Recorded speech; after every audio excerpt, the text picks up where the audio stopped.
everyone. We're here in Marne, Michigan. It's a beautiful day, a lot of snow. We are looking at about maybe 12 inches here. A lot of snow. Look at this beautiful building. We got the gallery blue combined with white. Just really nice standing out building. This is our ag barn style. Essentially, we got a center building and then we got two lean-tos. That's what we call the units on the side. So we'll be looking at this building from the inside. So you can see how it's actually in the inside, how it's constructed.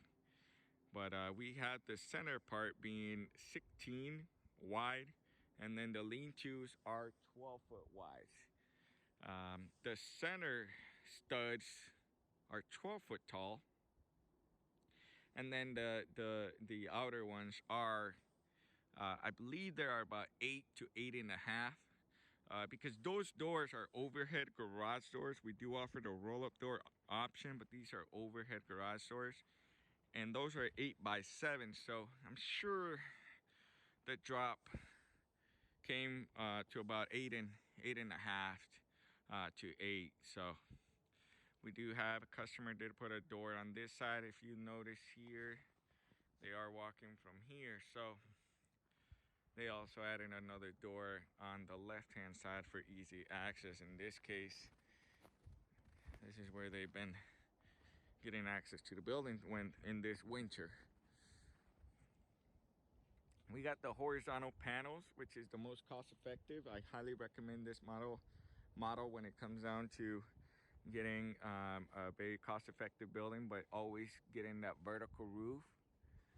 All the snow just slides off to the side. You can tell right away that it just continues, that it will just start to shed if you notice.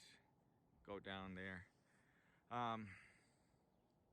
We'll be looking at the inside of the building. Customer did insulate this building with spray foam, which is really nice. I think he's still working on it because there's some missing parts, and we'll be looking at that right now.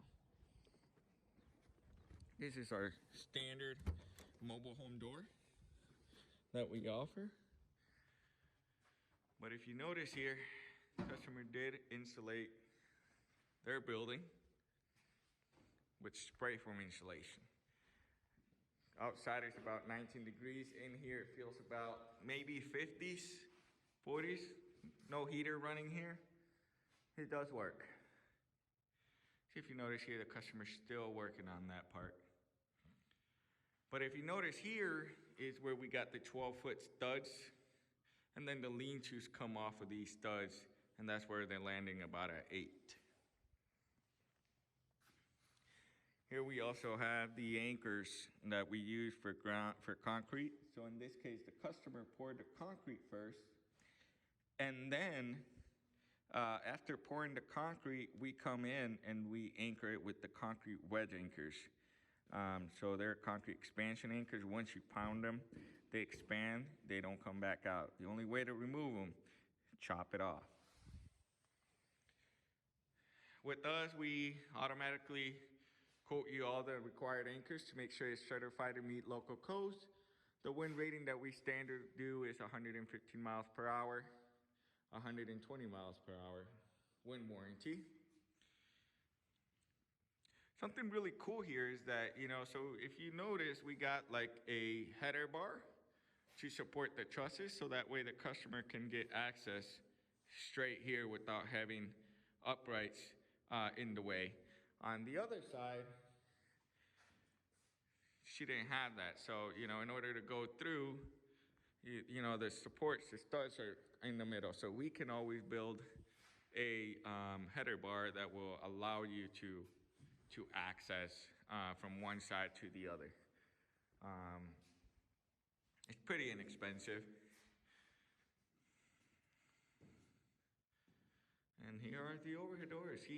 This customer did spray foam the doors. So we offer the insulated garage doors and then non-insulated. So if you want to insulate your garage door to maybe save some cost, It's definitely doable. You could also get foam insulation boards and cut them and place them inside the right here. So like right here, if you see my fingers, you can just cut them out in pieces and put them in and insulate your doors. That is another option. You can see some YouTube videos out there. In this case, the customer did spray foam their overhead doors.